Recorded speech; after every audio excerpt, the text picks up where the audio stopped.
They laughed at my husband in front of everyone. They called him broke. They mocked his clothes. But what no one realized was that he was silently building something.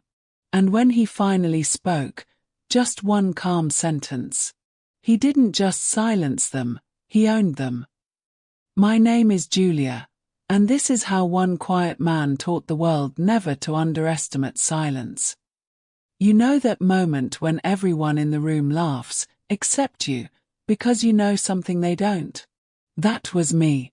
Please make sure to like, comment, and hit the subscribe button for more interesting stories. The night my husband became the punchline of an entire room, I sat there frozen. My fingers tightened around my glass of water, my heart pounding so hard I thought everyone could hear it. It was supposed to be our celebration dinner, my company's annual gala. A night of pride. I had just been promoted to project manager at our firm, and my boss had insisted I bring my husband along.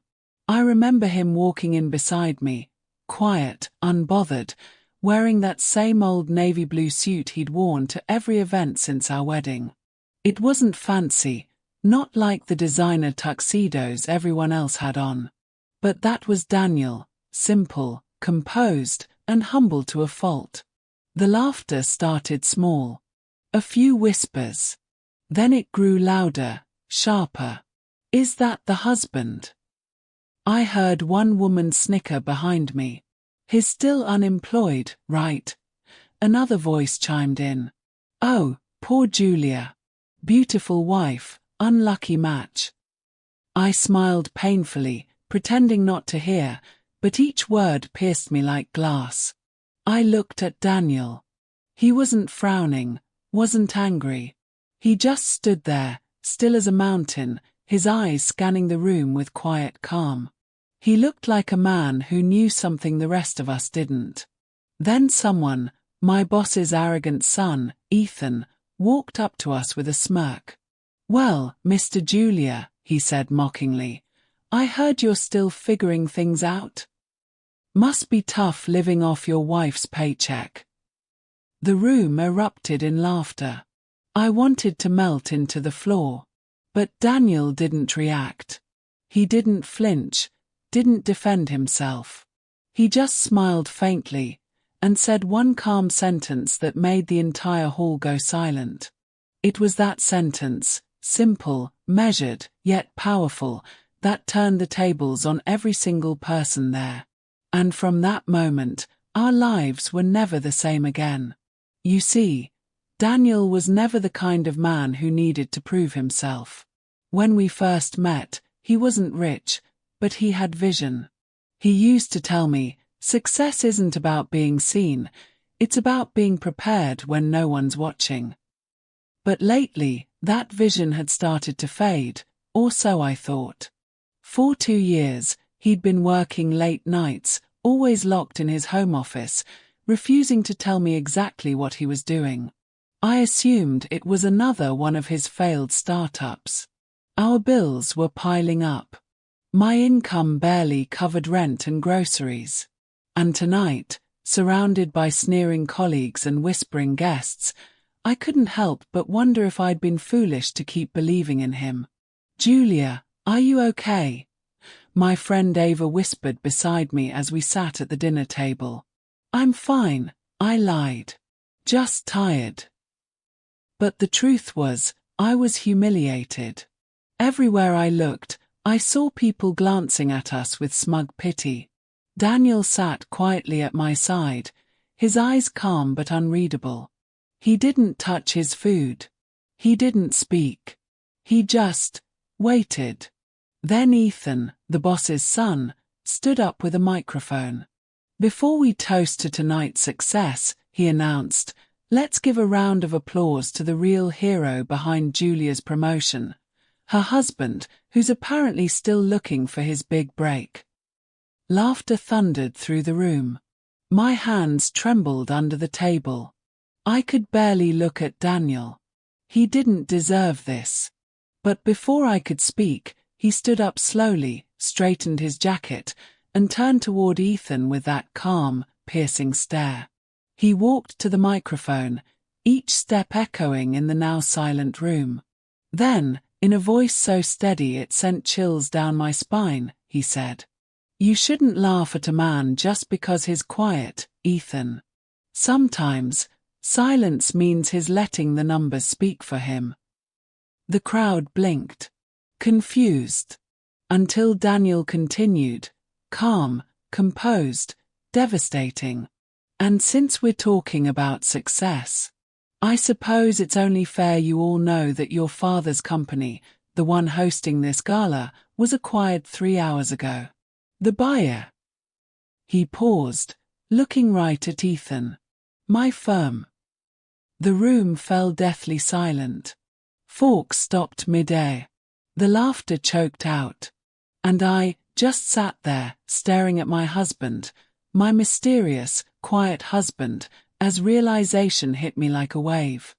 He wasn't unemployed. He was the CEO of the tech startup that had just bought out the company I worked for. And the calm sentence he spoke had changed everything. Silence. That's all there was. Every conversation, every whisper, every snicker vanished into stunned stillness. All eyes were on Daniel, my husband, the man they had mocked moments ago. And in that silence, I swear you could feel power shifting in the air. My boss, Mr. Anderson, slowly turned pale. What did you say?" Daniel smiled faintly, the kind of smile that said, "I warned you, but you wouldn't listen." "I said," he repeated clearly, "your company was acquired this evening. The paperwork was finalized at 6 p.m. My firm, Lion Tech Innovations, now owns it entirely." The crowd gasped. Phones came out, fingers frantically scrolling to check the business news. And there it was, the headline. Lion Tech acquires Anderson Global Holdings in strategic multimillion-dollar deal. I couldn't breathe. I'd heard him talk about projects, deals, clients, but he never once told me it had come this far. My boss's son, Ethan, tried to laugh it off. "This must be a joke. You buy us. You don't even have." Daniel cut him off smoothly. "Respect, Ethan. That's what you lack. You think success looks like a suit or a title. But real success, it moves in silence." Then he turned to me. And when our eyes met, I saw something there I hadn't seen in months. Peace.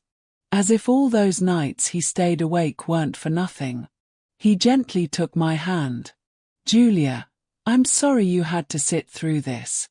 I wanted to tell you everything, but I needed to be sure it was real first." My heart twisted. "You mean, all this time, you were building that company?" He nodded. "Yes. Every sleepless night, every rejection, every time someone laughed at me, I was working to build something that couldn't be mocked." The room remained dead silent. You could hear the hum of the air conditioner. The humiliation that had once been mine was now theirs. And then, my boss approached us. Slowly, his voice trembling. "Mr. Carter, I had no idea. Please, allow me to." Daniel held up a hand. "Save it. The deal was business. But what happened tonight was personal." The tension in the air was thick. His calm tone carried more weight than shouting ever could. Then he looked at the entire room and said quietly, "Never underestimate someone because they don't brag. Some of us are too busy building to bother proving." And with that, he turned, took my hand, and we walked out, leaving behind the echoes of stunned silence and shattered arrogance.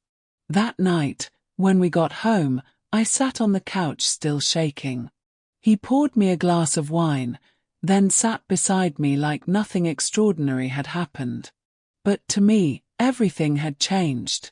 "Daniel," I whispered, "why didn't you tell me? Why let everyone think you were failing?"